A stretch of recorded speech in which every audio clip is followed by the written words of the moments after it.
परिवृतं रामं भजे श्यामलम् आपदामपहर्तारं दातारं सर्वसम्पदां लोकाभिरामं श्रीरामं भूयो भूयो नमाम्यहम् जयत्याश्रितसन्त्रासध्वान्तविध्वंसनोदयः प्रभावान् सीतया देव्या परमव्योमभास्करः ऋक्यजुस्सामरूपाय वेदाहरणकर्मणे प्रणवोद्गीतवपुषे महास्वशिरसे नमः। लक्ष्मीनाथसमारम्भां नाथयामुनमध्यमाम् अस्मदाचार्यपर्यन्तां वन्दे गुरुपरम्परां। वन्दे वेदान्तकर्पूरचामीकरकरण्डकं रामानुजार्यमार्याणां चूडामणिमहर्निशम् शाण्डिल्यावयवंशवारितविधुं श्रीकोसलेशार्चकं विश्वक्सेनयतीन्द्रदेशिकपदद्वन्द्वारविन्दाश्रितं स्वाचार्येषु यतौ जगद्गुरुवरे श्रीरामनारायणे नित्यं सक्तमतिं जगद्गुरुवरं श्रीवासुदेवं भजे। अस्मद्गुरुभ्यो नमः। अस्मत्परमगुरुभ्यो नमः। अस्मत्सर्वगुरुभ्यो नमः। श्रीमते रामानुजाय नमः। श्रीपराङ्कुशपरकालयतिवरवरवर प्रतिवादिभीकरगुरुभ्यो नमः। श्रीजानकीकान्तस्मरणं श्रीराधाकान्तस्मरणं सन्तपूर्वाचार्याः सहायाः सन्तपूर्वाचार्याः सहायाः। बोलिए श्री सीतारामचंद्र भगवान की जय। श्री राधा कृष्ण भगवान की जय। श्री हनुमान जी महाराज की जय। श्री राम कथा महोत्सव की जय। श्री वाल्मीकि भगवान की जय। श्री वेदव्यास भगवान की जय। श्री भाष्यकार रामानुज स्वामी जी महाराज की जय। श्री गोस्वामी तुलसीदास जी महाराज की जय। सब संतन की जय। सब भक्तन की जय। समस्त पूर्वाचार्यों की जय। जय जय सीताराम।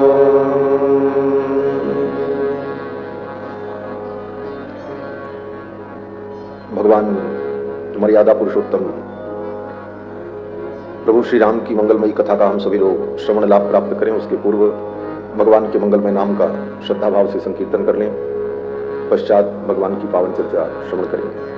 सीताराम सीताराम सीताराम जय सीताराम सीताराम सीताराम सीताराम जय सीताराम सीताराम सीताराम सीताराम जय सीताराम सीताराम सीताराम सीताराम जय सीताराम सीताराम सीताराम सीताराम जय सीताराम सीताराम सीताराम सीताराम जय सीताराम सीताराम सीताराम सीताराम जय सीताराम सीताराम सीताराम सीताराम जय सीताराम सीताराम सीताराम सीताराम जय सीताराम सीताराम सीताराम सीताराम जय सीताराम सीताराम सीताराम सीताराम जय सीताराम सीताराम सीताराम सीताराम जय सीताराम सीताराम सीताराम सीताराम जय सीताराम सीताराम सीताराम सीताराम जय सीताराम। राजा राम राजा राम राजा राम जय राजा राम राजा राम राजा राम राजा राम जय राजा राम राजा राम राजा राम राजा राम जय राजा राम राजा राम राजा राम राजा राम जय राजा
सीताराम सीताराम जय सीताराम सीताराम जय सीताराम सीताराम जय सीताराम।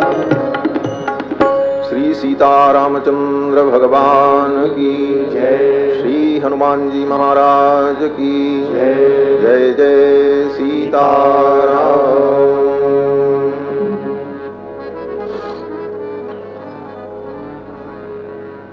अनंत करुणा वरुणालय सौशील्य वात्सल्यादि अनंत गुण गंभीर कौशल्यानंद वर्धन भगवान श्री रघुनंदन, जिनकी वांगमयी मूर्ति श्री रामायण के माध्यम से भगवान श्री रघुनंदन की भुवन पावनी गौरव गाथा का हम सभी लोग श्रवण लाभ प्राप्त कर रहे हैं। भगवान की कथा के सुरसिक श्रोता अनंत बलवंत आंजनेय श्री हनुमंत लाल जी महाराज, जिनकी भावमयी उपस्थिति भगवान की कथा में सर्वदा सर्वत्र विद्यमान रहती है। मंच पर विराजमान परम श्रद्धेय नागौरिया पीठाधीश्वर श्रीमद जगत गुरु रामानुजाचार्य स्वामी श्री विष्णु प्रपन्नाचार्य जी महाराज, हरिद्वार से पधारे आचार्य बेला के उत्तराधिकारी स्वामी श्री दामोदराचार्य जी महाराज दिव्यांशु जी, और उन्होंने अपने उद्बोधन में कहा ही कि विदाई तो हो गई थी लेकिन फिर चले आए। तो अच्छी बात है, संतों की क्या विदाई। संत तो सदा संत सुखी विचरंत मही, सब संत सुखी विचरंत मही। संत वही सुखी रहता है जो विचरणशील रहता है। और संत कहीं भी, हमारे पूज्य स्वामी जी महाराज कहा करते थे, साधु को सिंह के समान जाना चाहिए। सिंहवत गमन, जैसे सिंह किसी से पूछ करके किसी मोहल्ले में नहीं जाता, जहां जाना चल पड़ता। साधु सिंह है। इसलिए संतों का आगमन हम सभी लोगों को, संतों का दर्शन प्राप्त हो रहा है। इसी क्रम में अनंत श्री विभूषित श्री महंत हीरापुरी जी महाराज पंचदश नाम जूना अखाड़ा पूज्य महाराज श्री, आपका भी दिव्य दर्शन हम सभी लोगों को प्राप्त हो रहा है। श्री राम स्वरूप जी महाराज, श्री कपिल जी महाराज कोलिया एवं केशवानंद जी महाराज, आप सभी महापुरुष कृपा करके पधारे हैं। और इस कथा के प्रेरणा स्रोत स्वामी श्री राम प्रपन्नाचार्य जी महाराज गनेरी, आपका तो प्रतिदिन सानिध्य है। आपके ही मार्गदर्शन में सब कुछ ये मंगलमय कार्यक्रम चल रहा है। इस कथा के मुख्य यजमान श्री शंकर लाल जी दाधीच, सपत्नीक सपरिवार, उनके समस्त बाल गोपाल, समस्त परिजन पुरजन बंधुजन, दूर दूर से समागत श्रद्धालु श्रोता बंधुओं, धर्मानुरागी सज्जनों, श्रद्धामयी माताओं, भगवान की मंगलमयी कृपा के फलस्वरूप पवित्र मार्ग शीर्ष मास में श्री रामायण जी की पावन चर्चा हम सभी लोग श्रवण कर रहे हैं। भगवान श्री राम का चरित्र आदर्श चरित्र है और राम जी के चरित्र का ही अनुकरण और आचरण हमें जीवन में करना चाहिए। यही रामायण हमें सिखाती है। हमें निज धर्म पर चलना सिखाती रोज रामायण। रामायण यही हमें सिखाती है कि हम अपने निज धर्म पर चलें। हमारा निज धर्म क्या है? जिस निज धर्म को गीता में भगवान ने सहज धर्म, स्वकर्म, स्वधर्म इत्यादि शब्दों के द्वारा बार बार संकेत किया है, वही निज धर्म हमारा अपना धर्म है। और उस धर्म के पथ पर चल करके भगवान श्री राम ने एक आदर्श स्थापित किया। और इसीलिए आज भी लाखों वर्ष बाद भी राम जी की ये कथा रामायण प्रासंगिक है। भगवान श्री राम से ज्यादा राम जी की कथा लोक का कल्याण कर रही है। राम जी तो 11,000 वर्ष तक इस धरा पर प्रकट रूप में विराजमान होकर प्रजा का पालन करते रहे, लेकिन उनके लीला संवरण के पश्चात लाखों वर्षों से आज तक उनकी कथा लोगों का पालन कर रही है और लोगों को धर्म के मार्ग में लगा रही है।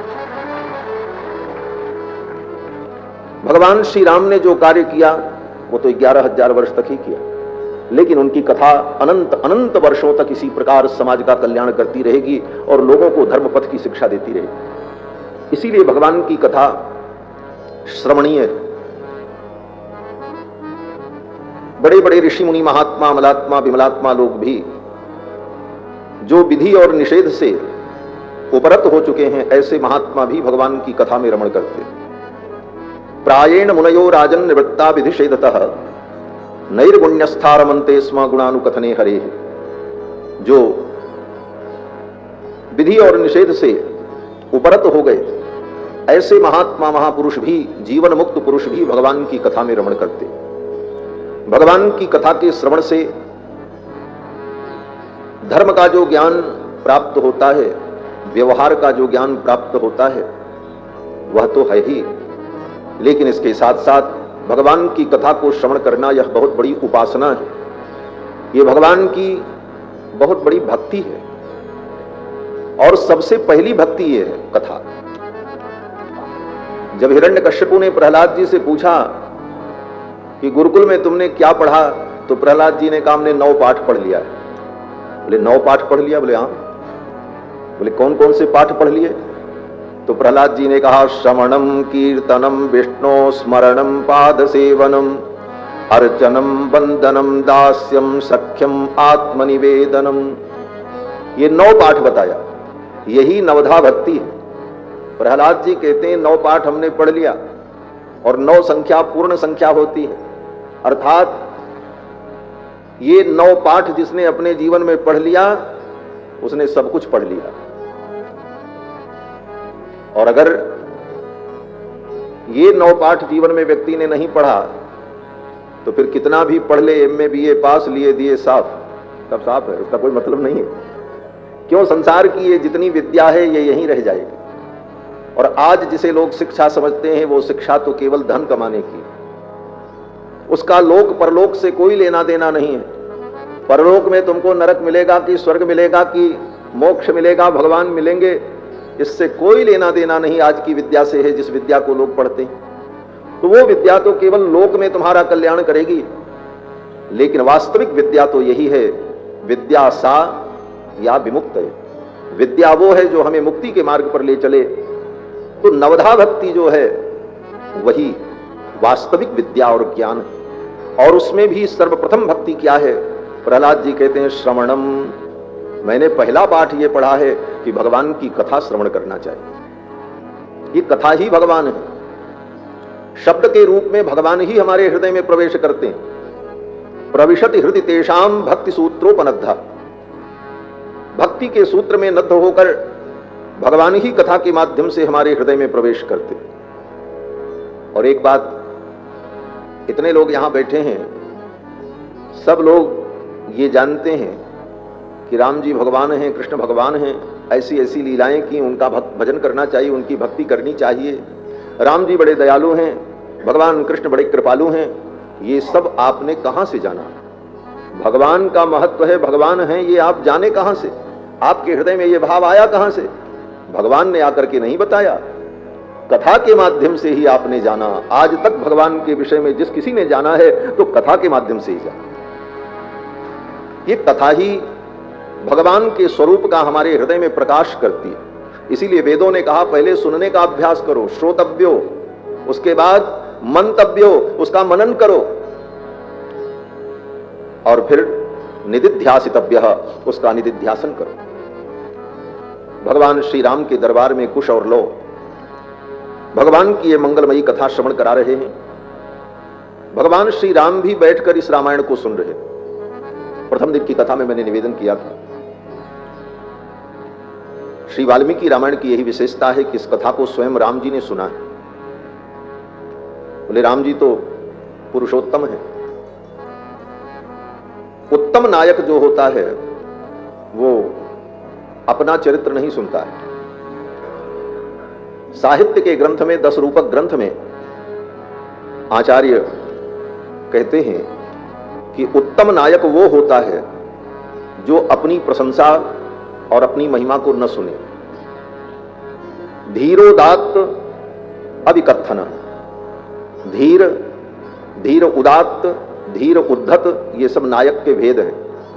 सर्वोत्तम नायक धीरोदात्त नायक होता है, और राम जी तो सर्वोत्तम नायक है। जय जय सुर नायक जन सुखदायक, प्रणत पाल भगवान।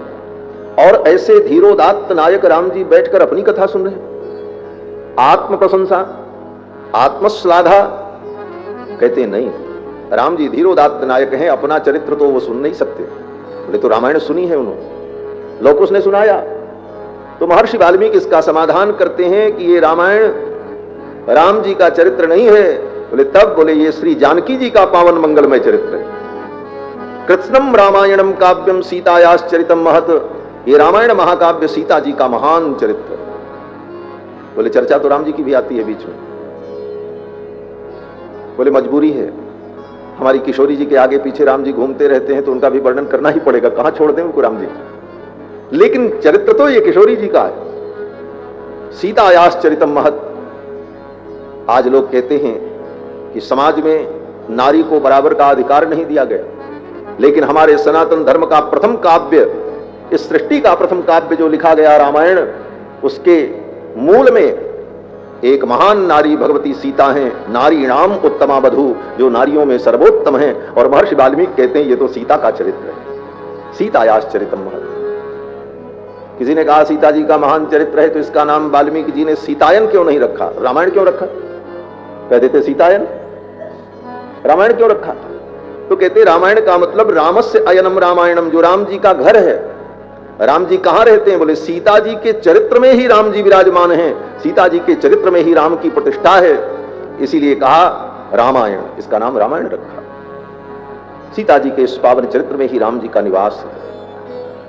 कल के प्रसंग में आप सभी लोगों ने श्रवण किया कि श्री दशरथ जी महाराज ने राम जी को युवराज पद पर अभिषिक्त करने की घोषणा की। प्रजा के लोगों ने मुक्त कंठ से समर्थन किया और सब ने कहा कि इक्षामो हि महाबाहुम रघुवीरम महाबलम गजेन महतायांतम रामम छत्रावृताननम।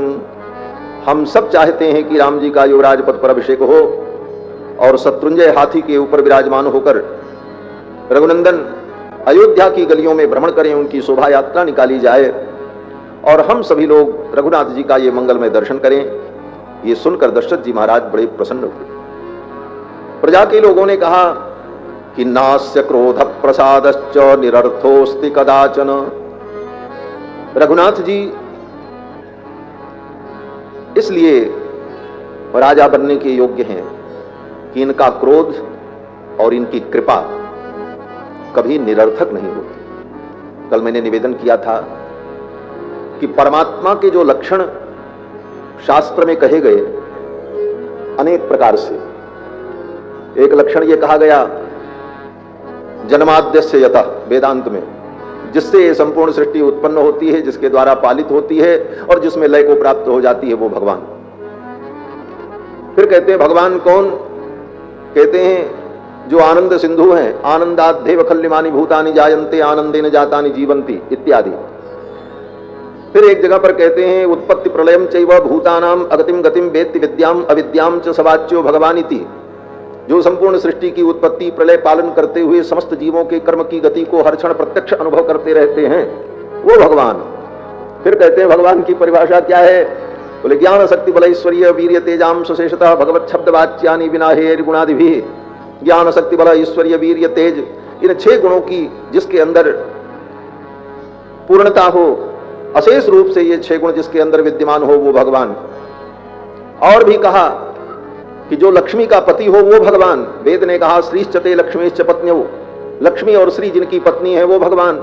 तो अनेकानेक प्रकार से शास्त्र ने परमात्मा के लक्षण स्वरूप का निरूपण किया, लेकिन इन सब निरूपणों में एक विलक्षण निरूपण महर्षि वाल्मीकि यहां पर करते हैं कि परमात्मा कौन? बोले नास्य क्रोध प्रसादश्च निरर्थोस्ति कदाचन। जिसका क्रोध और जिसकी कृपा कभी व्यर्थ न होती, वो भगवान। जिसकी कृपा और जिसका क्रोध कभी निरर्थक न हो। दुनिया में बहुत से बड़े बड़े लोग, बड़े बड़े देवता हैं, ब्रह्मादिक देवता हैं, लेकिन उनका क्रोध भी निरर्थक हो जाता है। कल मैंने उदाहरण दिया था, ब्रह्मा जी ने बहुत क्रोध किया हयग्रीव दैत्य पर, लेकिन कुछ नहीं बिगाड़ पाए, वेद चुरा के लेकर भाग गया। क्या कर पाए? इंद्र देवताओं के राजा ब्रजवासियों पर क्रोध किया, इनको नष्ट कर देंगे, लेकिन क्रोध व्यर्थ हो गया। उस क्रोध का कोई परिणाम नहीं निकला। कृपा, बोले बड़े बड़े देवताओं ने अपने अपने भक्तों पर बड़ी कृपा की, लेकिन जब उन्होंने उद्दंडता की तो भगवान ने उनका संहार किया। उनकी कृपा उनको बचा नहीं पाई। लेकिन भगवान की कृपा और भगवान का क्रोध ये दोनों अमोघ है। इसीलिए हनुमान जी महाराज लंका में जब पहुंचे तो पहले तो समझाने की चेष्टा की रावण को कि राम जी की शरण में आ जाओ, और अगर शरण में तुम नहीं आए और राम जी ने तुम्हारे ऊपर क्रोध किया तो राम जी का क्रोध कभी व्यर्थ नहीं होता है।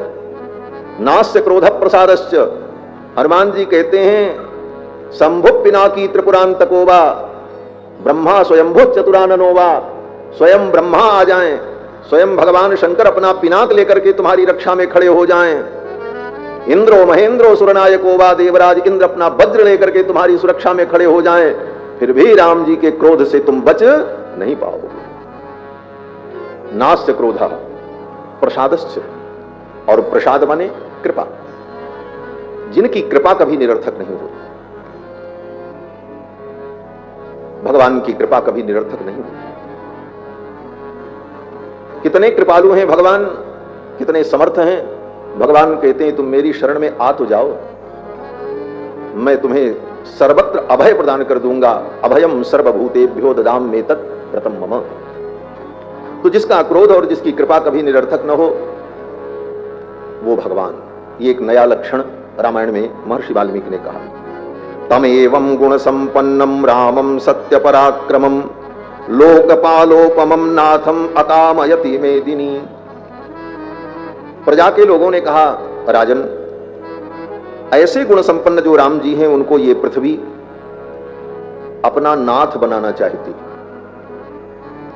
लोकपालोपमम नाथम अकामयत मेदिनी, ये मेदिनी माने भूदेवी।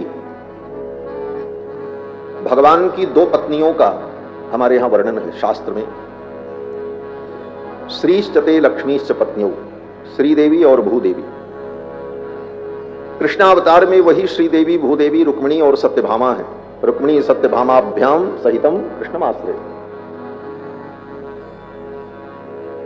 तो रामावतार में दोनों कहां हैं? बोले रामावतार में श्री जी तो सीता जी के रूप में, और भूदेवी, बोले भूदेवी भूदेवी। तो जब दोनों भगवान को अपना नाथ और स्वामी के रूप में प्राप्त कर लें तभी भगवान का ईश्वरत्व ख्यापित होगा। इसीलिए प्रजा के लोगों ने कहा कि श्री देवी ने तो भगवान को वरमाला डाल करके वर्ण कर लिया मिथिला में, अब भूदेवी भगवान का वर्ण करना चाहती है कि ये भूपति हो जाए। श्रीपति तो भगवान हो गए, अब ये भूपति बन जाएं। लोकपालोपमम नाथम अकामयति मेदिनी, ये मेदिनी उनको अपना नाथ बनाना चाहती है, वर्ण करना चाहती है। तो रामावतार में श्री जी तो प्रत्यक्ष सीता जी के रूप में हैं, और भूदेवी बोले संपूर्ण पृथ्वी पर राम जी का शासन भूदेवी धरती के रूप में थी। और भगवान श्री राम जब अपनी लीला का संवरण करके अपने निज धाम जाने लगे तो रामायण में वर्णन है उत्तरकांड में कि भगवान की दोनों पत्नियां श्रीदेवी भूदेवी भगवान के अगल बगल प्रकट हो गई, और भगवान दिव्य नारायण के रूप में अपने परिकरों के सहित दर्शन देने लगे। और तब भगवान अपने निज धाम पधारते हैं। तो भगवान की दो पत्नियां श्रीदेवी भूदेवी, श्रीदेवी ने सीता जी के रूप में भगवान का वर्ण कर लिया, अब भूदेवी भगवान का वर्ण करना चाहती। प्रजा के लोगों ने कहा हे भगवान, स्त्रियो वृद्धास्तरुण्यश्च सायं प्रातः समाहिताः सर्वा देवान् नमस्यन्ति रामस्यार्थे मनस्विनः। प्रजा के लोगों ने कहा महाराज, अयोध्या के जितने लोग हैं, वृद्ध बालक, सब सायंकाल प्रातः काल अपने कुल देवता का पूजन करने के बाद अपने कुल देवता से यही मांगते हैं। क्या मांगते हैं? बोले यही मांगते हैं कि हमारे राम जी राजा बन जाएं, इनका राज्याभिषेक हो जाए, हम लोग इस राज्याभिषेक का दर्शन कर लें। इतना प्रेम अयोध्या की प्रजा रघुनंदन से करती। ये सब सुनकर दशरथ जी महाराज बड़े प्रसन्न हुए और कहा कल ही पुष्य नक्षत्र में राम जी का राज्याभिषेक हो जाएगा। चैत्र श्रीमय श्रीमान अयम मासः पुण्यः पुष्पित काननः। ये चैत्र का महीना और कल पुष्य नक्षत्र 10वीं तिथि, यौवराज्याय रामस्य सर्वमेवोपकल्पिताम। दशरथ जी ने मंत्रियों को आदेश दिया राम जी के राज्याभिषेक की तैयारी की जाए। यह घटना उस दिन की है जब राम जी 24 वर्ष के हो गए।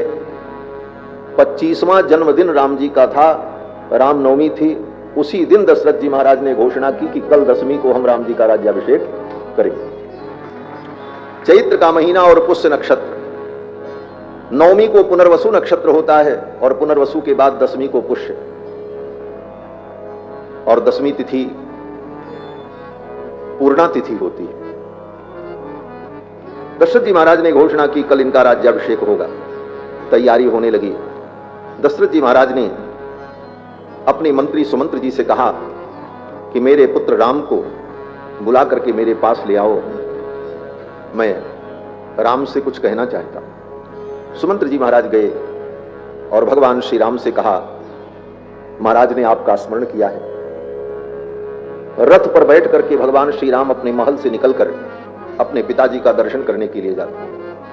उस समय की अयोध्या कितनी समृद्ध थी कि राम जी अपने निवास से चलकर दशरथ जी के निवास तक जाएं तो रथ से जाना पड़े।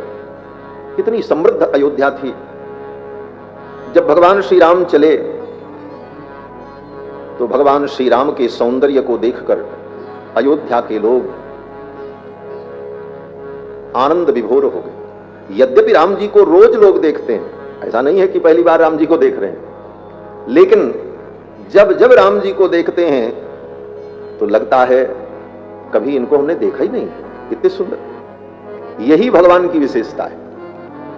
क्या विशेषता है? बोले क्षणे क्षणे नवम नवम नमामि नंद संभवम, जो प्रतिक्षण नवीन प्रतीत होते। हम आप किसी से मिलें, 2 घंटे बाद फिर मिले तो लगेगा अरे इन्हीं से तो मिले थे।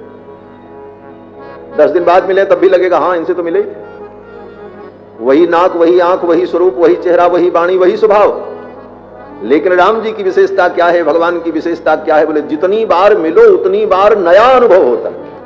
क्षणे क्षणे नवम नवम नमामि नंद संभवम, ये भगवान की विशेषता है। प्रतिक्षण जो नवीन प्रतीत होते, और नवीन ही नहीं, भक्तों ने तो यहां तक कहा कि भगवान से मिल करके आप आओ और अगले क्षण फिर भगवान मिले तो लगता है कि इनसे तो हम कभी मिले ही नहीं थे। अर बरात निस्दिन मिलबे को मिले रहत मानो कबहु मिले ना, ये भगवान का वैशिष्ट्य है। अब तो भगवान जब रथ पर बैठ करके चले तो गंधर्वराज प्रतिमम लोके विख्यात पौरुषम दीर्घबाहुम महासत्वम मत्तमातंगगामिनम। भगवान जब चल रहे हैं तो उनकी चाल कैसी है? बोले मत्त मातंग गामिनम, जैसे मत्त गजराज चलता हो झूमते हुए, गज गयंद की चाल। जब जब भगवान के गति का वर्णन शास्त्र में होता है तो गजराज की गति से उपमा दी जाती है। गजराज की एक विशेषता होती है, जब हाथी चलता है तो लोग उसको कुछ ना कुछ भेंट करते हैं। कोई दक्षिणा देता है, कोई फल देता है। तो खाने पीने की कोई वस्तु दे तो हाथी उसे खा लेता है, लेकिन सोना चांदी रुपया पैसा दे तो हाथी क्या करता? बोले सूंड उठा करके अपने महावत को दे देते, वो नहीं रखता। यही स्वभाव भगवान का है। भगवान को कोई भोग लगाए, प्रसाद निवेदन करे, भगवान ग्रहण करते हैं, और सोना चांदी वस्तु भेंट करे तो भगवान कहते हैं जो हमारी सेवा कर रहा है वो ले जाए। इसीलिए जो भगवान की सेवा करते हैं उनको मिलता। लोग कहते हैं महाराज भगवान को तो जरूरत ही नहीं है, ये तो सब पंडा पुरोहित ले लेते हैं। बोले उन्हीं के लिए भगवान को जरूरत है, भगवान को क्या जरूरत है? जैसे हाथी स्वयं सोना चांदी रुपए पैसे नहीं रखता है, वो उठा करके अपने सेवा करने वाले को दे देता है, उसी प्रकार भगवान भी अपने अर्चक पुजारी सेवकों को दे देते हैं। आनंद कर, भगवान तो राजा दे राजा। मत्त मातंग गामिनम। भगवान जब चले तो महर्षि वाल्मीकि यहां पर एक श्लोक में भगवान के अद्भुत सौंदर्य का वर्णन करते हैं। कहते हैं चंद्रकांताननम रामम अतीव प्रिय दर्शनम रूपौदार्य गुणैः पुंसाम दिष्ट चित्तापहारिणम। ये श्रीमद् वाल्मीकि रामायण का श्लोक बड़ा प्रसिद्ध है और हमारे पूर्वाचार्यों ने और रसिक संतों ने इस श्लोक का खूब आनंद अनुभव किया है। क्या भाव है इसका?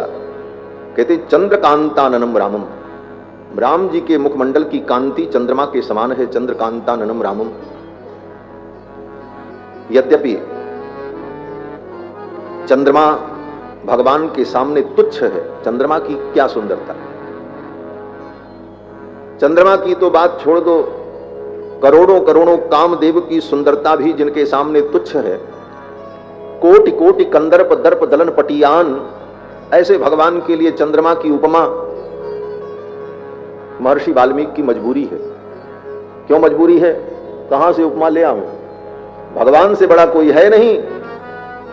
और जब भी उपमा दी जाती है संसार में, तो किसी के सुंदरता की, किसी के गुण की उपमा दी जाती है, तो उससे श्रेष्ठ कोई उपमेय होता है, उपमान होता है, तब उसके आधार पर उसकी उपमा दी जाती है और उसे बताया जाता है। अब भगवान से श्रेष्ठ, बड़ा और सुंदर तो कोई है नहीं, तो कहां से वाल्मीकि जी उपमा ले आएंगे? इसलिए मजबूरी है यह कहना चंद्रकांताननम रामम, चंद्रमा की कांति के समान जिनके मुख की कांति है। अतीव प्रिय दर्शनम, और राम जी का दर्शन अत्यंत प्रिय है। रूपोदार्य गुणैहि पुंसाम दृष्ट चित्तापहारिणम, राम जी की सुंदरता कैसी है? बोले देखने वाले की दृष्टि और चित्त दोनों राम जी में अटक जाता है। दृष्टि चित्तापहारिणम, जो राम जी को देखा उसकी दृष्टि राम जी में अटक गई और उसका चित्त भी राम जी में अटक गई। लेकिन यहां पर एक बड़ी अद्भुत बात कहते हैं, पुंसाम चंद्रकांताननम रामम अतीव प्रिय दर्शनम रूपौदार्य गुणैहि पुंसाम, पुरुषों के चित्त को भी दृष्ट चित्तापहारिणम, भगवान उनकी दृष्टि और चित्त का हरण कर लेते हैं। ये सौंदर्य की पराकाष्ठा है। बता देंगे क्या आप ही बता। श्री सीतारामचंद्र भगवान की जय। दो बार भगवान नाम संकीर्तन कर लें। सीताराम सीताराम सीताराम, जय सीताराम सीताराम सीताराम सीताराम, जय सीताराम सीताराम सीताराम सीताराम, जय सीताराम सीताराम सीताराम सीताराम, जय सीताराम सीताराम सीताराम सीताराम, जय सीताराम सीताराम सीताराम सीताराम, जय सीताराम सीताराम सीताराम सीताराम, जय सीताराम सीताराम सीताराम सीताराम, जय सीताराम। श्री सीतारामचंद्र भगवान की जय। भगवान का स्वरूप इतना दिव्य कि देखने वाले का चित्त और दृष्टि भगवान में लग जाती है। चाह करके भी व्यक्ति अपनी दृष्टि को, अपने चित्त को भगवान से हटा नहीं पाता। भगवान श्री राम रथ पर बैठ करके चले, फिर रथ से उतरकर पिताजी के महल में गए और जाकर के पिताजी को प्रणाम किया। नामं स्वं श्रावयन् रामो भवन्दे चरणौ पितुः, अपना नाम लेकर, हे राजन, हे पिता, यह राम आपके चरणों में प्रणाम करता है। प्रणाम करने की यही विधि है, अपना नाम और गोत्र बोलकर तब प्रणाम करना चाहिए। अमुख गोत्रोत्पन्नोहम, अमुख शर्माहम, अमुख वर्माहम, भो आचार्य, भो गुरो, भो पिता, त्वामहम अभिवादये, आपको हम प्रणाम करते हैं। यही प्रणाम की शास्त्र सम्मत विधि है। जब यज्ञोपवीत संस्कार होता है तो उस यज्ञोपवीत संस्कार में प्रणाम करने की विधि उस ब्रह्मचारी को सिखाई जाती है कि अब जीवन भर तुम अपने से श्रेष्ठ जनों को प्रणाम करना तो इसी प्रकार से प्रणाम करना। आज इन बातों को हम सब भूल चुके हैं। इन संस्कारों के पीछे कितना रहस्य है, सिद्धांत क्या है, मान्यताएं क्या हैं, उन सब को हम भुलाते चले जा रहे हैं। बस खाली इतना जान रहे हैं कि हम सनातनी हैं और केवल हल्ला मच रहा है, हिंदू राष्ट्र बना देंगे। कहां से बना दोगे भैया? जब तुम्हें अपनी परंपराओं का ही ज्ञान नहीं होगा, अपने संस्कारों का ही ज्ञान नहीं होगा, वर्णाश्रम व्यवस्था, धर्म व्यवस्था, वैदिक परंपरा का ही ज्ञान नहीं होगा, तो तुम कौन सा हिंदू राष्ट्र बना दोगे? पहले तो लोगों को सच्चा हिंदू बना दो, ये सबसे बड़ी बात है। हम लोग सच्चे हिंदू बन जाएं तो अपने आप ये बना बनाया हिंदू राष्ट्र है, अलग से हिंदू राष्ट्र बनाने की कोई आवश्यकता नहीं पड़ेगी। मुझे लगता है हिंदू बनाने की आवश्यकता है, हिंदू राष्ट्र बनाने की आवश्यकता नहीं। आज हिंदू म्लेच्छ हो रहा है, हिंदू पतित हो रहा है, हिंदू अंतरजातीय विवाह करके अपनी धर्म मर्यादाओं का लोप कर रहा है, भक्षा भक्ष खा रहा है, मनमाना आचरण कर रहा है, और तुम हिंदू राष्ट्र बनाने का ढोंग कर रहे हो। ये ढोंग नहीं चलेगा। वास्तव में हिंदुत्व की रक्षा हो, पहले लोग हिंदू बने, फिर तो हिंदू राष्ट्र बना बनाया है। जहां हिंदू रहते हैं उसी का नाम हिंदू राष्ट्र है। बंधुओं, हमारी जो परंपराएं हैं, जो वैदिक सिद्धांत है, वह सिद्धांत हमारे जीवन में उतरे और उन परंपराओं को हम बचाएं, अपने आप को हम शुद्ध रखें, हमारा आहार शुद्ध हो, हमारी रोटी और बेटी शुद्ध हो। आज इन्हीं दो चीजों पर प्रहार हो रहा है, रोटी और बेटी पर। विकास के नाम पर और आधुनिकता के नाम पर रोटी बेटी, इन दोनों की परंपराओं को हम भूलते चले जा रहे हैं। हमारी रोटी शुद्ध रहेगी और हमारी बेटी शुद्ध रहेगी तो हमारा सनातन धर्म भी सुरक्षित रहेगा। आज इसे समझने की आवश्यकता है। रही बात ये हिंदुत्व की, तो ये तो आज के समय में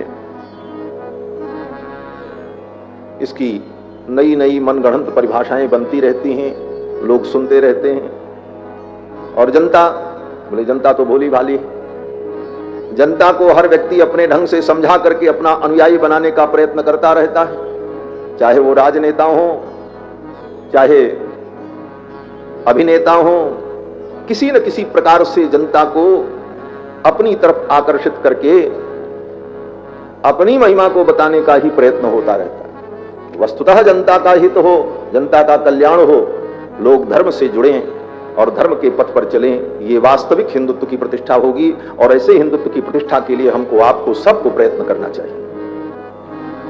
भगवान श्री राम ने पिता के चरणों में प्रणाम किया।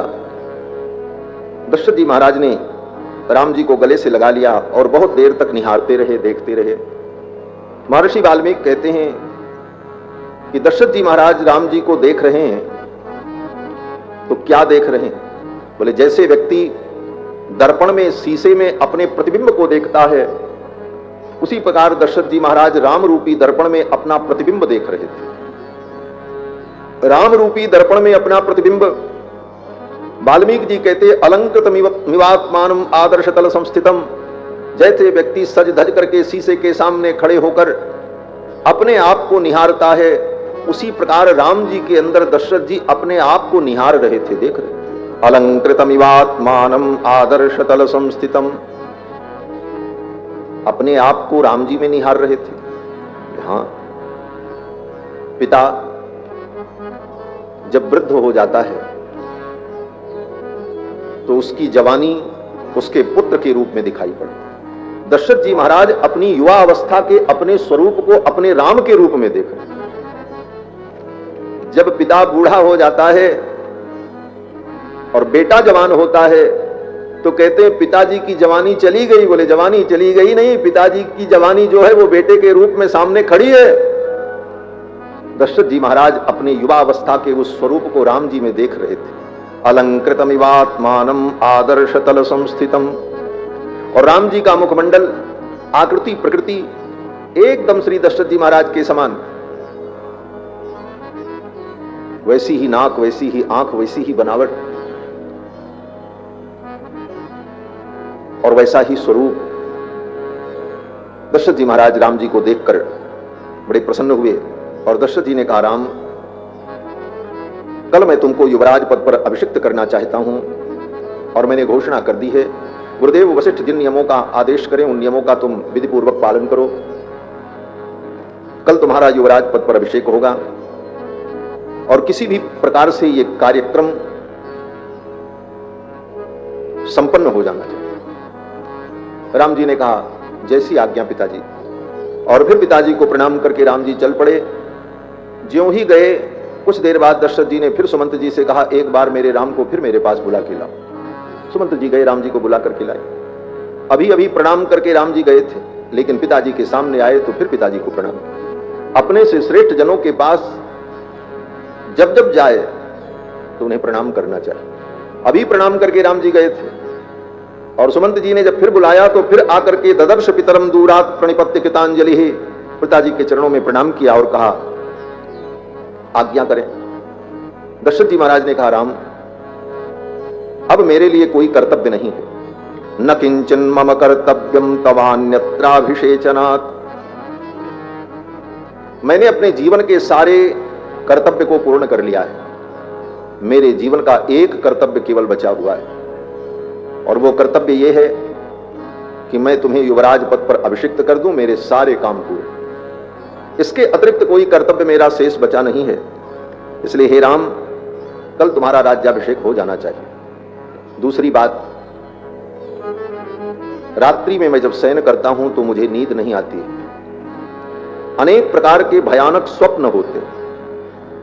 अपिचाद्या शुभान राम स्वप्नान पश्यामि राघव। हे राघव, रात्रि में मुझे बड़े भयानक स्वप्न होते हैं।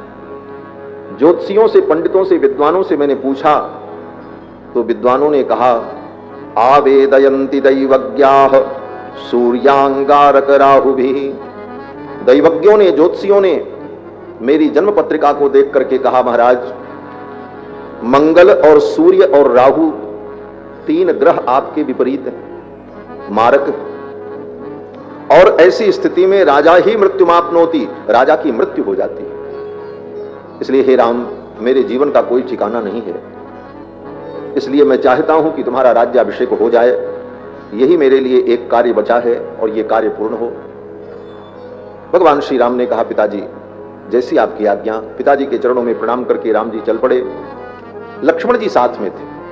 बाहर निकलने के बाद भगवान श्री राम ने लक्ष्मण से कहा लक्ष्मण पिताजी मुझे अयोध्या का राज्य देना चाहते हैं और ये राज्य लक्ष्मी मेरे लिए उपस्थित नहीं हुई है। लक्ष्मण ये तुम्हारे लिए उपस्थित हुई। राम जी कहते हैं द्वितीयम मेंतरात्मानम त्वामियम श्री उपस्थिता। लक्ष्मण तुम मेरी दूसरी आत्मा हो और ये राज्य लक्ष्मी तुम्हारे लिए उपस्थित हुई है। मेरे साथ रहकर इस वसुंधरा का, इस राज्य का तुम पालन करो। ये राज्य लक्ष्मी तुम्हारी ही है क्योंकि मैं भी तुम्हारा ही। यही भगवान का स्वरूप है। भगवान कहते हैं कि मेरा सब कुछ तुम्हारा है। वस्तुतः ये अनंत अनंत ब्रह्मांड, अनंत अनंत संपदा जो वैभव परमात्मा का है वो किसके लिए? भगवान के लिए। भगवान को जमीन चाहिए, भगवान को मकान चाहिए, भगवान को सोना चांदी चाहिए, भगवान को अन्न और मिष्ठान्न और दुग्ध चाहिए। ये संपूर्ण सृष्टि का जो वैभव है ये किसके लिए भगवान ने प्रकट किया है? बोले अपने इन भक्तों के लिए, जीवों के लिए किया। भगवान ने अपने लिए नहीं किया। भगवान का संपूर्ण वैभव हम जीवात्माओं के लिए है, भगवान के आश्रितों के लिए है। इसीलिए भगवान लक्ष्मण से कहते हैं लक्ष्मण लक्ष्मणे माम मया सार्धम प्रसादितम वसुंधराम द्वितीयम तेन्तरात्मानम त्वामियम श्री उपस्थिता। तुम मेरी दूसरी आत्मा हो और ये संपूर्ण राज्य लक्ष्मी तुम्हारे लिए उपस्थित हुई है। लक्ष्मण तुम मेरे साथ रह करके इस राज्य का भोग करो। सौमित्रे भोक्ष भोगास्तम इष्टान राज्य फलानि च। हे सुमित्रानंदन ये राज्य भोग तुम्हारे लिए और मैं भी तुम्हारे लिए हूं। लक्ष्मण मेरा जीवन भी तुम्हारे लिए। जीवितम चापि राज्यम त्वदर्थम अभिकामय। ये राज्य भी मैं इसलिए स्वीकार करूंगा कि लक्ष्मण तुम मेरे साथ रहोगे। मेरा जीवन भी तुम्हारे लिए ही है। यह राम जी का लक्ष्मण के प्रति जो प्रेम है, लक्ष्मण जी के बिना राम जी रह नहीं सकते। बालकांड में ही महर्षि वाल्मीकि ने कहा नचते न विना निद्राम लभते पुरुषोत्तमः मृष्टमन्नमुपानीतम स्नाति नहीं तम बिना। लक्ष्मण जी के बिना भगवान को न नींद आती है न भोजन अच्छा लगता है। यहां तक कि लक्ष्मण जी के बिना राम जी अपने जीवन को भी धारण नहीं करना चाहिए। और इसका उदाहरण, जब लक्ष्मण जी को शक्ति लग गई, सुषेण वैद्य ने कहा कि सूर्योदय के पहले अगर संजीवनी बूटी नहीं आई तो लक्ष्मण के प्राण नहीं बचेंगे। राम जी रोने लगे और भगवान श्री राम ने कहा, बस अगर लक्ष्मण को कुछ हो गया तो मेरा सब पुरुषार्थ समाप्त हो जाएगा। मेरो सब पुरुषार्थ था क्यों? राम जी कहते मेरे सारे पुरुषार्थ खत्म। अगर लक्ष्मण मेरा नहीं रहा तो मुझे सीता से भी कोई प्रयोजन नहीं, और न मैं अयोध्या जाऊंगा, यही मैं भी अपने जीवन का त्याग कर दूंगा। मेरो सब पुरुषार्थ था क्यों? तो लक्ष्मण जी के बिना राम जी का सब कुछ पुरुषार्थ शून्य हो जाता है। भगवान ने कहा, लक्ष्मण तुम मेरे साथ रहकर इस राज्य का उपभोग करो। और यही वार्ता करते हुए भगवान श्री राम महल से निकल करके बाहर गए। अयोध्या में चारों तरफ गली में सब जगह यही चर्चा हो रही थी। बाला अपि क्रीडमाना, चौराहे पर रास्ते में बच्चे जो खेल रहे थे वो बच्चे भी आपस में कह रहे थे, कल राम जी का राज्याभिषेक होगा, हम चलेंगे देखने के लिए। हम तो इस रंग का कपड़ा पहनेंगे, हमारे पिताजी ने सुंदर वस्त्र ला करके रखा है, उस वस्त्र को पहन करके हम राम जी के राज्याभिषेक का दर्शन करने जाएंगे। इस प्रकार की वार्ता गली गली में अयोध्या में हो रही थी। और ऐसी वार्ता को सुनते हुए राम जी अपने महल के लिए चल पड़े। इधर तो ये सब वार्ता हो रही थी कि कल कब होगा। सब लोग यही मना रहे थे कि जल्दी से ये रात बीते और सवेरा हो, हम राम जी का राज्याभिषेक देखें। सकल कहीं कब हुई है काली, सब लोग यही कह रहे थे कल कब होगा, सवेरा कब होगा। और बिघन मना वही देव कुचाली, और देवता लोग स्वर्ग में बैठ करके विघ्न मना रहे थे कि राम जी का राज्याभिषेक न होने का। क्यों? बोले राम जी का अगर राज्याभिषेक हो गया, राम जी सिंहासन पर विराजमान हो गए, वन की यात्रा पर नहीं गए तो रावण का वध कैसे होगा, असुरों का संहार कैसे होगा, हमारा दुख दूर कैसे होगा। इसलिए देवता विघ्न मना रहे थे कि राम जी का राज्याभिषेक न होने पाए। सकल कहीं कब हुई है काली, विघ्न मनावहि देव कुचाली। देवता लोग विघ्न मना रहे थे। तीन ही सुहाय न अवध बधावा, देवताओं को अयोध्या की बधाई अच्छी नहीं लग रही थी। गली गली में बधाई बज रही थी, नगाड़े बज रहे थे, सहनाइयां बज रही थी, मंगल गीत गाए जा रहे थे, लेकिन देवताओं को अच्छा नहीं लग रहा था। क्यों? बोले बधाई बजती है तो जैसे सबको अच्छा लगता है उसी तरह देवताओं को भी अच्छा लगना चाहिए। तो गोस्वामी तुलसीदास जी महाराज कहते हैं, चोर ही चंदन रात न भावा, जैसे चोर को चांदनी रात अच्छी नहीं लगती। चांदनी रात सबको अच्छी लगती है, किसको चांदनी रात अच्छी नहीं लगती? सबको चांदनी रात अच्छी लगती है, लेकिन चोर को अच्छी नहीं लगती। चोर तो सोचता है अंधेरी रात हो तो हम अपना काम करें। तो देवताओं को भय था कि राम जी राजा बनकर के बैठ जाएंगे तो असुरों का संहार नहीं होगा, इसलिए देवता लोग विघ्न मनाने लगे। और देवताओं ने सरस्वती से कहा कि मैया तू कोई उपाय कर, ये राम जी का राज्याभिषेक टल जाए। सरस्वती ने देवताओं के कहने पर विचार किया, किसकी मति को मैं बदलूं? दशरथ जी के मति को बदलने का सामर्थ्य सरस्वती में नहीं था। गुरुदेव वशिष्ठ की मति को बदलने का सामर्थ्य सरस्वती में नहीं था। अंत में सरस्वती ने देखा, मंथरा नाम की एक दासी थी, महारानी कैकेयी की, नाम मंथरा मंदमति दासी कैकेयी केरी, अजस पिटारी ताहि कर गई गिरामति फेरी। सरस्वती ने मंथरा की मति को फेर दिया। अब ये तो कथा है, सरस्वती ने मंथरा की मति को फेरा। अब कोई प्रश्न करे कि सरस्वती की मति को किसने फेरा, तो यही कहना पड़ेगा कि राम जी ने फेरा। राम जी की इच्छा के बिना कुछ नहीं होता। ये राम जी की लीला में भी जो कुछ हो रहा है राम जी की ही इच्छा से हो रहा है। गोस्वामी जी महाराज कहते हैं सरस्वती कौन है? कहते हैं सरस्वती कठपुतली है। कल आप लोगों ने कठपुतली का खेल देखा था रात में ना? सरस्वती कौन है? बोले कठपुतली है। सारद दारु नारी सम स्वामी। दारु नारी, दारु माने लकड़ी, नारी माने पुत्तलिका। लकड़ी की पुत्तलिका कठपुतली जिसको कहा जाता है। कहते सरस्वती क्या है? बोले सरस्वती तो कठपुतली है। सारद दारु नारी सम स्वामी, राम सूत्रधर अंतर्यामी। जब कठपुतली नचाया जाता है तो पर्दे पर तो नाचती हुई कठपुतली दिखाई पड़ती है, लेकिन उसके पीछे जो बैठा हुआ नचा रहा है वो नहीं दिखाई पड़ता। धागा उसी के हाथ में रहता है, सूत्र उसी के हाथ में रहता है। ये सरस्वती भी क्या है? कठपुतली है। सारद दारुणारी सम स्वामी, और इस कठपुतली को नचाने वाले बोले राम सूत्रधर अंतर्यामी। अंतर्यामी माने जो छिपे हुए पीछे पर्दे के पीछे राम जी हैं, सूत्र तो उनके हाथ में है, वो नचा रहे हैं महाराज। और ये सरस्वती नाचती है। सरस्वती को कैसे नाचना है? राम जी जैसे नचाते हैं वैसे नाचती। जा पर कृपा करही जन जानी, कबिउर अजिर नचावही बानी। राम जी जिसको अपना जन समझ करके कृपा करते हैं, सरस्वती उसकी जिह्वा पर नृत्य करती है, क्योंकि ये तो कठपुतली है। ठाकुर जी जैसे नचाएं वो नाचती है। तो कठपुतली सरस्वती को भी प्रेरित करने वाले राम जी, और उस सरस्वती ने बुद्धि फेरी किसकी? बोले मंथरा की। और मंथरा की बुद्धि फिरने पर वनवास किसको हुआ? बोले राम जी को। तो राम जी के वनवास में कारण कौन है? बोले राम जी की इच्छा ही है, दूसरी कोई किसी की इच्छा नहीं। अब तो महाराज मंथरा की मति को जब सरस्वती ने फेर दिया, मंथरा किसी कार्य से महल के छत पर गई थी, कुछ देखने सुनने के लिए, करने के लिए। महल के छत पर जाकर के उसने जब अयोध्या को देखा, पूरी अयोध्या सजाई जा रही थी। सभी प्रासाद के ऊपर ध्वज लगे थे, दीप स्तंभ लगाए जा रहे थे, सेवक लोग मार्ग को स्वच्छ कर रहे थे, गुलाब जल और केवड़ा जल का छिड़काव हो रहा था कि आने जाने वाले अतिथियों के ऊपर धूल न पड़े। सुंदर बंधनवार बांधे जा रहे थे। अयोध्या को सजते हुए देख करके मंथरा तो व्याकुल हो गई।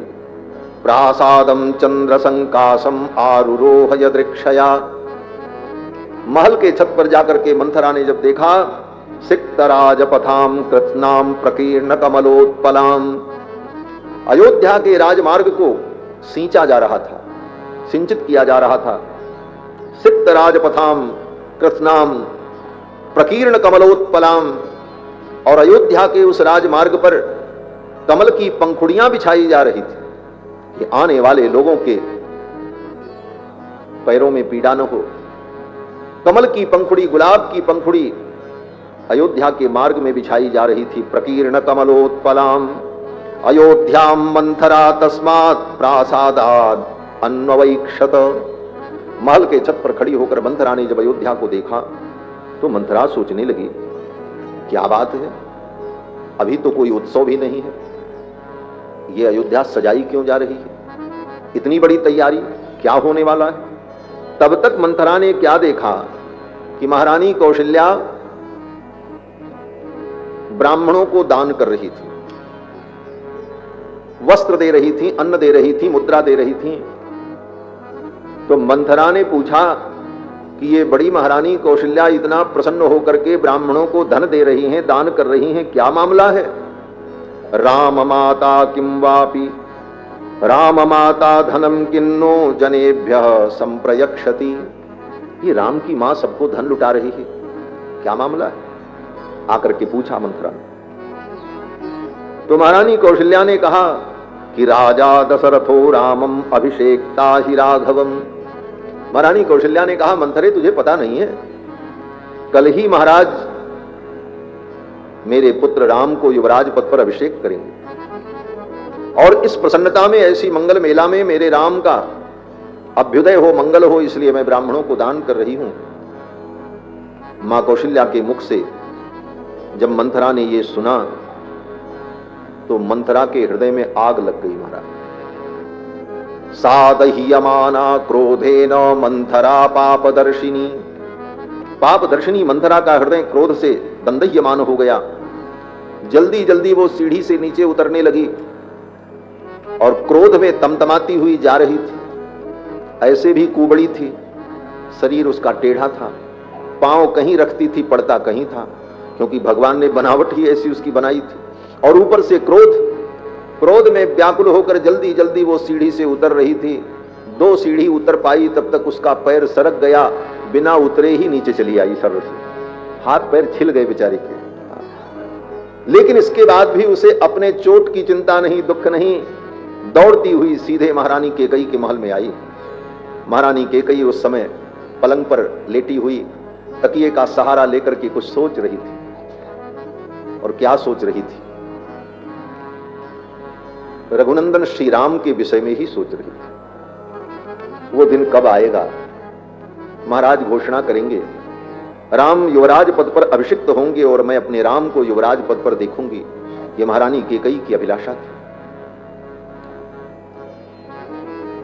तब तक मंथरा आई और मंथरा ने आकर के कहा, उत्तिष्ठे मूढ़े।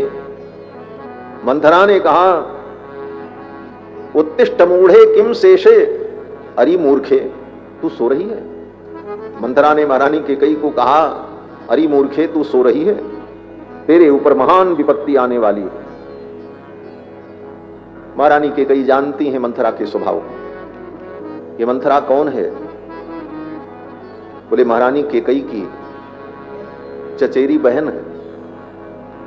बचपन से ही, जन्म से ही इसका अंग टेढ़ा था, इसलिए कोई विवाह करने को तैयार नहीं हुआ और राजकुल की कन्या थी। तो महारानी कैकेयी का जब विवाह हुआ तो महारानी कैकेयी ने कहा, चल तू मेरे साथ ही तू रहेगी, तुझे किसी प्रकार की कोई कमी नहीं। तो कुंवड़ निकले हुए होने के कारण उसका विवाह तो कहीं हो नहीं पाया। तो मंथरा महारानी कैकेयी के साथ उनके नैहर से ही अयोध्या आई थी और संबंध में बहन लगती थी और बड़ी मुंह लगी थी, कुछ भी बोल देती थी, कुछ भी कह देती थी। यद्यपि मंथरा ने भी राम जी को बड़ा लाड लडाया, लेकिन आज सरस्वती ने उसकी बुद्धि फेर दी, इसलिए उसके मन में ऐसी बातें आई। नहीं तो मंथरा राम जी की कितनी सेवा की है महाराज। राम जी की मालिश करना, उन्हें स्नान कराना, उन्हें गोद में लेकर के खिलाना, पालना में झुलाना। मंथरा ने जैसे सभी माताएं राम जी को लाड प्यार करती थीं, उसी प्रकार मंथरा ने भी भगवान श्री रघुनाथ जी को लाड लडाया। लेकिन इस लीला में सारे कलंक का विष तो मंथरा और महारानी कैकेयी को ही पीना था। ये कलंक तो इन्हीं को लगना था और भगवान की यही इच्छा थी। मंथरा की बुद्धि में पाप आया और मंथरा ने कहा, तेरे ऊपर भयंकर विपत्ति आने वाली है। महारानी कैकेयी ने लेटे लेटे ही कहा, क्या बात है, आज तू क्या बोल रही? मंथरा ने कहा, महारानी कल आपके सवत के पुत्र राम को महाराज युवराज पद पर अभिषिक्त करेंगे और आपके सवत के पुत्र राम युवराज बन जाएंगे और तुम्हारी सवत कौशल्या राजमाता बनेगी और तुम्हारा पुत्र भरत जीवन भर राम का सेवक बनकर के रहेगा। ये तुम्हारे ऊपर बहुत बड़ी विपत्ति आने वाली है। लेकिन इन बातों पर महारानी कैकेयी ने ध्यान नहीं दिया। मंथरा ने जब कहा कि कल महाराज राम को युवराज पद पर अभिषेक करेंगे, इतना सुन करके ही महारानी कैकेयी प्रसन्न हो गई। आगे मंथरा ने क्या कहा वो सुना ही नहीं। कल मेरे राम का युवराज पद पर अभिषेक होगा, ये सुनकर महारानी कैकेयी इतनी प्रसन्न हुई कि अपने गले का नौलखा हार निकाला और निकाल करके बड़े ठाठ से उठा करके फेंका और कहा, मंथरे ले, तूने ऐसा शुभ समाचार सुनाया। दिव्यमाभरणम तस्यै कुब्जायै प्रददौ शुभम। अपने गले का हार निकाल करके महारानी कैकेयी ने मंथरा को उपहार में दे दिया। ऐसा शुभ समाचार तूने सुनाया, मेरे राम राजा बनेंगे। लेकिन तूने एक बात जो कही कि भरत सेवक बनेंगे, तो मंथरे ये तो रघुकुल की परंपरा है, ज्येष्ठ ही राजा होता है और मेरे राम में और मेरे भरत में कोई अंतर नहीं है। रामे वा भरते वाहम विशेषम नोपलक्षये। महारानी कैकेयी कहती, राम और भरत में कोई अंतर नहीं है। मेरा राम राजा बने चाहे भरत राजा बने, बात तो एक ही है। और इतना कहते हुए महारानी कैकेयी ने प्रसन्न होकर के कहा कि परम परम ते प्रददामितम वृणु। तुमने इतना सुंदर समाचार सुनाया, और मांगो क्या चाहिए। इतनी प्रसन्न हुई महारानी कैकेयी। मंथरा ने देखा, अरे मेरे कहने पर भी इनकी बुद्धि में परिवर्तन नहीं हुआ। तब मंथरा ने राम जी की असूया प्रारंभ की, राम जी के दोष का वर्णन करने लगी। राम जी में दोष है? बोले राम जी में कोई दोष नहीं है, राम जी निर्दोष है। ये निर्दोष शब्द जो है ना, ये केवल भगवान में ही सटीक बैठता है और किसी में नहीं बैठता। ब्रह्मा में भी दोष है। कोई कह दे कि ब्रह्मा निर्दोष है, बोले ये आंशिक रूप से स्वीकार किया जा सकता है, पूर्ण रूप से नहीं। सृष्टि में भगवान को छोड़ करके निर्दोष तो केवल भगवान है। ये निर्दोष शब्द ठीक ठीक तो केवल भगवान में ही घटित होता है, बाकी किसी में निर्दोष शब्द घटित नहीं होता। ये व्यवहार के लिए प्रयोग कर लिया जाता है, ये निर्दोष है, इनमें कोई दोष नहीं है, लेकिन ये निर्दोष शब्द तो केवल भगवान में प्रयुक्त होता है। अखिल हे अप्रत्यनीक, इसीलिए कहा अखिल हे अप्रत्यनीक का मतलब जिसमें किसी भी प्रकार का कोई दोष नहीं। लेकिन ऐसे राम में के कई मंथरा दोष का वर्णन करने लगे। राम जी में ये कमी है, राम जी ऐसे हैं, राम जी ऐसे हैं, राम जी ऐसे हैं। अब किसी में दोष न हो फिर भी उसका दोष बताया जाए तो इसको कहते हैं असूया। इसी को असूया कहा जाता है। गुणेषु दोषा विस्करणम असूया। सामने वाले व्यक्ति में दोष नहीं है, गुण है, लेकिन उसके गुण में भी हम दोष का वर्णन करने लग जाएं, इसका नाम असूया है। मंथरा भगवान श्री राम की असूया करने लगे। मंथरा त्वभ्यसूयैनाम उत्सृज्याभरणम हि तत्। महारानी कैकेयी ने जो आभूषण दिया था उस आभूषण को मंथरा ने उठा करके फेंक दिया। ये आभूषण हमको नहीं चाहिए। राम राजा बनने वाले हैं और तुम्हें पता नहीं है राजा बनने के बाद राम क्या करेंगे। अब तो मंथरा कहने लगी यदि राम राजा बन गए तो निश्चित रूप से तुम दासी बनोगी और तुम्हारा पुत्र भरत पूरे जीवन भर वो कभी राजा नहीं बन पाएगा और राम जी का सेवक बनकर के रहेगा। और इतना ही नहीं, देख लेना राजा बनने के बाद राम तुम्हारे पुत्र भरत को देश से निकाल देंगे। देशांतरम नायिता। राजा बनने के बाद राम जी तुम्हारे पुत्र को देश से निकाल देंगे और केवल देश से निकाल दें इतना ही नहीं, ये राजनीति है।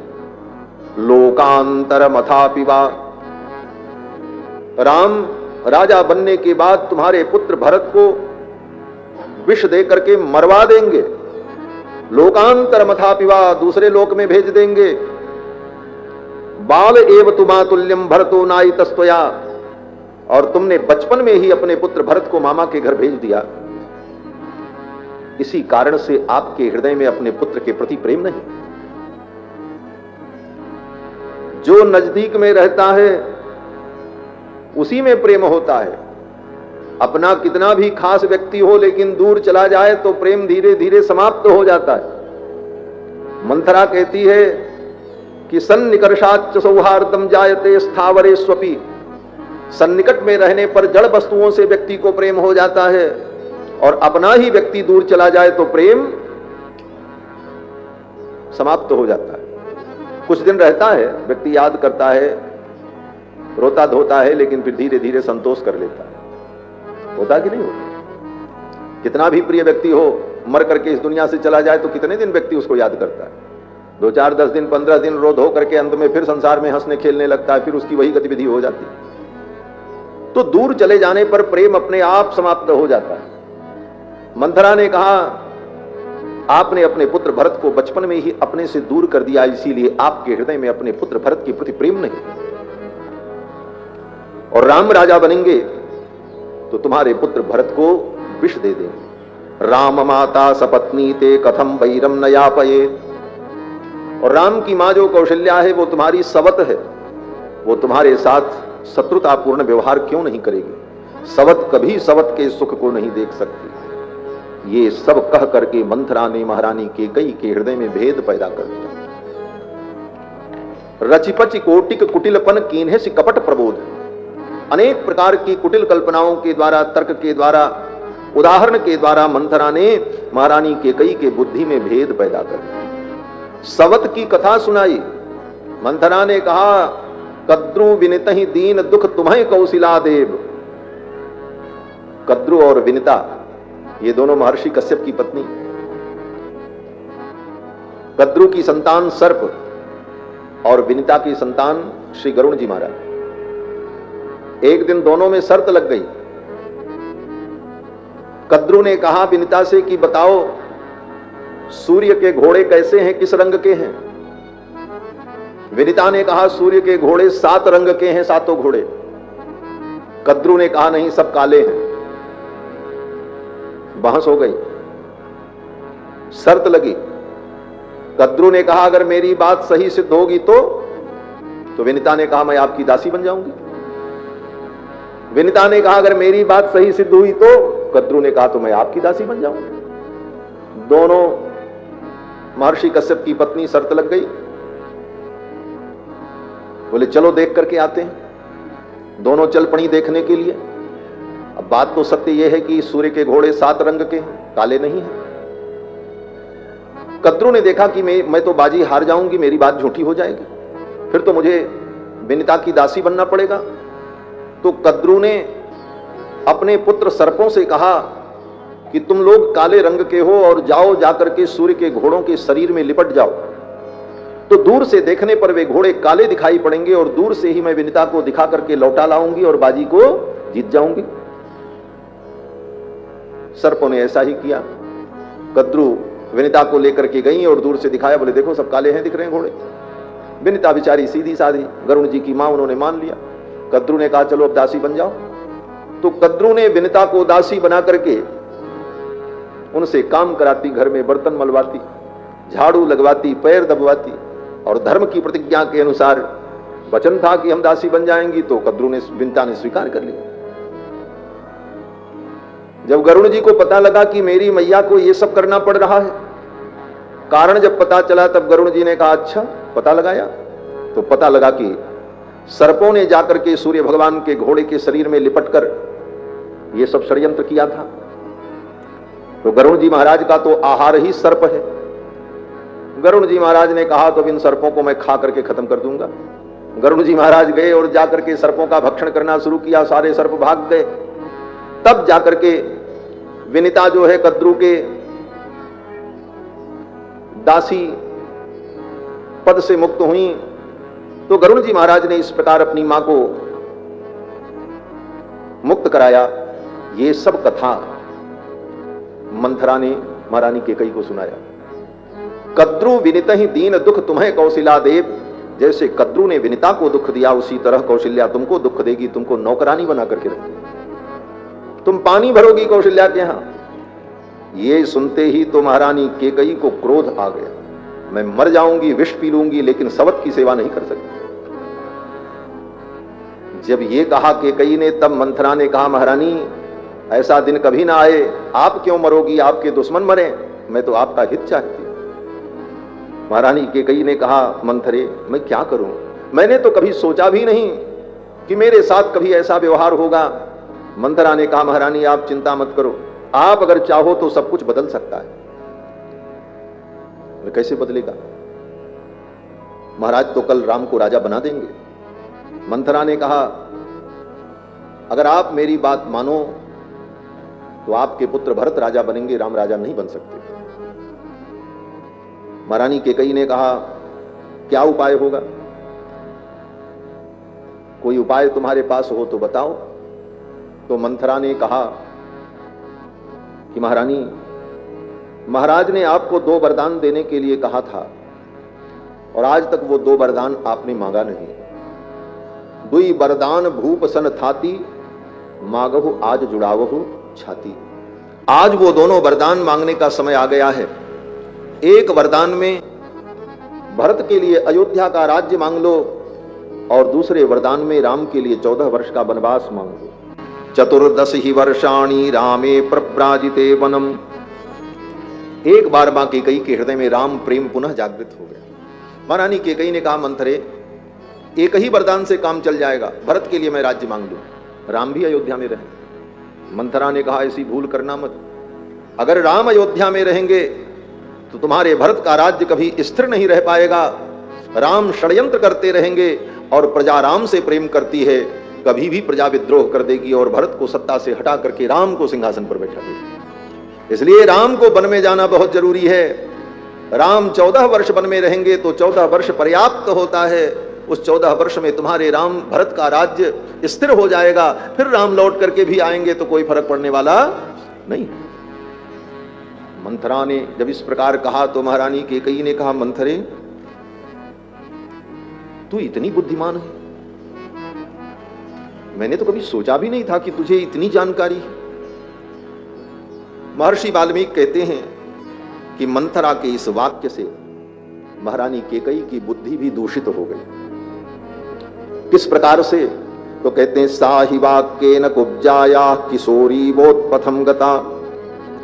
जैसे कुलटा स्त्रियां जो होती हैं, जिनको कुलटा कहा जाता है, कुटिनी स्त्री जिनको कहा जाता है, ऐसी कुलटाएं नई नई बेटियों को, बच्चियों को अपने जाल में फंसाकर उनकी बुद्धि को विकृत कर देती हैं।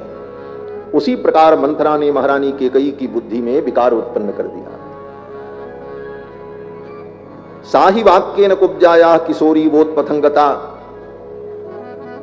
महारानी कैकेयी ने कहा, मंथरे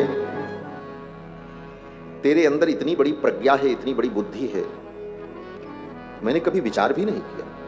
अब तो महारानी कैकेयी प्रसन्न होकर के कहती, मंथरे तू इतनी बुद्धिमान है, आज मैं जान पाई। और तेरे अंदर इतनी बुद्धि आई कहां से? महारानी कैकेयी कहती है, मंथरा तेरे पीठ में ये जो कुबड़ निकला हुआ है ना, ये कुबड़ नहीं है, ये बुद्धि का खजाना है, इसी में सारी बुद्धि भरी है। महारानी कैकेयी ने कहा, तदेव स्थगु यद दीर्घम रथघोण मिवायतम। रथ के धुरे के समान ये लट्टू जैसा तेरे पीठ में जो कुबड़ है, मतय क्षत्र विद्याश्च मायाश्चात्र वसंतिते। सारी विद्या और बुद्धि तेरे इस कुबड़ में ही है, आज मैं जान गई। तू चिंता मत कर मंथरा, अगर मेरा भरत राजा हो गया तो अथ ते हम प्रमोक्षामि मालाम कुब्जे हिरण्मयी। तेरे इस कुबड़ को पहनाने के लिए मैं सोने की माला बनवाऊंगी, और सोने की माला बनवा करके तेरे इस कुबड़ का श्रृंगार करूंगी, और तेरे इस कुबड़ की मैं पूजा करूंगी। चंदनम समर्पयामी, अक्षतम समर्पयामी, पुष्पम समर्पयामी, ये कहकर तुम्हारे इस कुबड़ की मैं पूजा करूंगी। लब्धार्था च प्रतीता च लेपयिष्यामि ते स्थगुम। अगर मेरा भरत राजा बन गया तो तेरे इस कुबड़ की मैं पूजा करूंगी और सोने की माला पहनाऊंगी।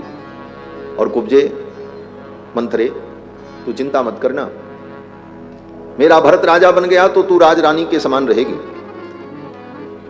तेरी भी सेवा करने वाली कई दासियां होंगी। भरत के राजा बनने के बाद मैं भरत से कहूंगी, भरत दूतों को सारी दुनिया में भेजो और पता लगाओ। क्या पता लगाओ? बोले दुनिया में जितनी कुबड़ी स्त्रियां हैं सबको अयोध्या बुलाओ। हाँ, मैं भरत को कहूंगी कि दुनिया की जितनी कुबड़ी स्त्रियां हैं उनको सबको अयोध्या ले आओ। ये कुबड़ी स्त्रियां बड़ी बुद्धिमान होती हैं। और मंथरे पादौ परिचरिष्यन्ति यथैव त्वं सदा मम। जिस तरह से तुम मेरी सेवा करती हो उसी प्रकार सैकड़ों कुबड़ी स्त्रियां तुम्हारी सेवा करेंगी और तुम उनके बीच में राजरानी के समान सुख भोग करोगी। मंथरा ने कहा, महारानी ये सब बाद में आप करना, पहले तो एक काम करो। बोले क्या?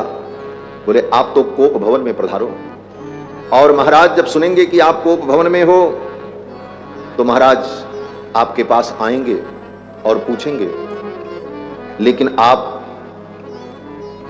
अपने मन की बात मत कहना। पहले महाराज से कहना कि अपने प्रिय पुत्र राम की शपथ ले लें कि जो मैं मांगूंगी वो आप देंगे, और जब महाराज अपने पुत्र राम की शपथ ले लें तब वरदान की बात कहना। ये सब सिखा करके मंथरा ने महारानी कैकेयी को कोप भवन में भेज दिया। अथैव मुक्त्वा वचनम सुदारुणम निधाय सर्वाभरणानि भामिनी। भामिनी कैकेयी ने अपने समस्त आभूषणों को उतार करके रख दिया और श्वेत वस्त्र धारण करके जाकर के कोप भवन में भूमि पर लेट गए। महाराज जब राजभवन से आए तो महाराज ने सोचा ये समाचार सबसे पहले मैं कैकेयी को सुनाऊं, क्योंकि महारानी कैकेयी बार बार पूछती थी राम को राजा कब बनाओगे, राम को कब राजा बनाओगे। तो महाराज ने सोचा ये शुभ समाचार मैं महारानी कैकेयी को सुनाऊं चल करके पहले, फिर बाकी किसी माताओं को, किसी रानियों को सुनाऊंगा। दशरथ जी महाराज सीधे महारानी केकई के भवन में पहुंचे तो देखा महारानी केकई तो कोप भवन में थी। कोप भवन में पहुंचे, महारानी केकई की इस दशा को देखकर महाराज ने पूछा, देवी अबध्यो बध्यताम को वा बध्य को वा विमुच्यताम। हे देवी, किसने आपका अपराध किया है? क्या कारण है कि आपने कोप किया? आप बताओ। जिसने आपका अपराध किया हो अगर वो अबध्य होगा, वध के योग्य नहीं होगा, फिर भी मैं उसका वध कर दूंगा आपकी प्रसन्नता के लिए। अबध्यो बध्यताम को वा बध्य को वा विमुच्यताम। महाराज दशरथ ने कहा कि अगर वो बध्य होगा लेकिन आपकी प्रसन्नता के लिए आप कहोगी तो मैं उसे जीवन दान दे दूंगा। दरिद्रः को भवेद आढ्यो। हे देवी, आपकी प्रसन्नता के लिए मैं सब कुछ करने को तैयार हूं। आप कहो तो किसी दरिद्र को मैं राजा बना दूं, आप कहो तो जो राजा है उसका राज्य छीन करके उसे दरिद्र बना दूं। और दशरथ जी के अंदर यह सामर्थ्य था। चक्रवर्ती सम्राट हैं, संपूर्ण धरती के राजा उनके अधीन थे, जिसका राज चाहे छीन करके किसी को दे दें। दशरथ जी महाराज ने कहा, दरिद्रः को भवेद आढ्यो द्रव्यवान वाप्य किंचनः। कहु कहि रंकहि करहु नरेशु, कहु कहि नृपहि निकासो देशु। हे महारानी, आप कहो तो किसी रंक को राजा बना दूं और किसी राजा को देश से निकाल दूं। महारानी केकई मन में सोचने लगी, यही तो मैं चाहती हूं, ये तो मेरे मन की बात कह रही है। मैं तो यही चाहती हूं कि जिसको राजा बनाने वाले हैं उसको देश से निकाल दें, और जो मेरा भरत युवराज भी नहीं बन सकता ऐसे मेरे भरत को अयोध्या की राजगद्दी पर अभिषिक्त कर। यही तो मैं चाहती हूं और ये तो मेरे मन की बात कह रहे हैं। महारानी केकई ने कहा, महाराज आप तो ऐसे ही कहते हैं, लेकिन आज तक आपने क्या दिया? 2 वरदान देने के लिए आपने कहा था, आज तक वो 2 वरदान भी हमको नहीं मिला। मैं आपसे क्या मांगू? महाराज दशरथ ने कहा, महारानी आपने कभी मांगा नहीं और मेरा भोला स्वभाव मैं भूल गया। आप मांगती और मैं न देता तब आप ऐसा कह सकती थी, लेकिन कोई बात नहीं। वरदान मिलने में विलंब हुआ, इसलिए मैं कहता हूं कि 2 के बदले में 4 आप मांग लो। 2 कहे 4 मांग मकुले हो, 2 के बदले में 4 मांग लो। ये तो कहो भगवान की कृपा कि महारानी केकई ने 2 ही वरदान मांगे। अगर महारानी केकई कहती कि अभी अभी आपने 4 वरदान देने के लिए कहा है, और अगर आप 4 वरदान नहीं देंगे तो आपको असत्य का पाप लगेगा, और रघुकुल की परंपरा है प्राण जाए पर वचन न जाई, रघुकुल रीति सदा चली आई। और इस रीति के बंधन में बंधे हुए दशरथ जी महाराज को 4 वरदान देना पड़ जाता। 2 वरदान में तो इतना बड़ा अनर्थ हुआ, 4 वरदान मांगती केकई तो पता नहीं क्या होगा। दशरथ जी ने कह दिया, 2 कहे 4 मांगु मकुलेहु, 2 के बदले में 4 मांग। कभी भी भावावेश में आकर इस प्रकार कोई वचन किसी को नहीं देना चाहिए। विवेक का प्रयोग करना चाहिए और अन्यथा न समझें। शास्त्रकारों ने कहा है, स्त्री के मन के भाव को जानने के लिए प्रच्छन्न वृत्ति का आश्रय लेना चाहिए। प्रच्छन्ना सस्यते वृत्ति ही स्त्रीणाम भाव परीक्षणे। स्त्री के हृदय के भाव की परीक्षा के लिए प्रच्छन्न वृत्ति। प्रच्छन्न वृत्ति का मतलब सब कुछ सही सही नहीं बता देना चाहिए, बहुत ज्यादा भावावेश में नहीं होना चाहिए। पहले उनके हृदय के भाव को समझना चाहिए और तब फिर कोई वचन देना और कहना चाहिए। दशरथ जी महाराज इतने बड़े बुद्धिमान नीतिज्ञ, लेकिन भावावेश में उन्होंने कहा, 2 कहे 4 मांग मकुलेहु, 2 के बदले में 4 मांग लो। महारानी केकई ने कहा, 4 नहीं, हमको तो 2 वरदान चाहिए बस। महाराज ने कहा, मांगो। महारानी केकई ने कहा, मैं ऐसे नहीं मांगू, पहले आप अपने प्रिय पुत्र राम की शपथ लो कि मैं जो मांगूंगी आप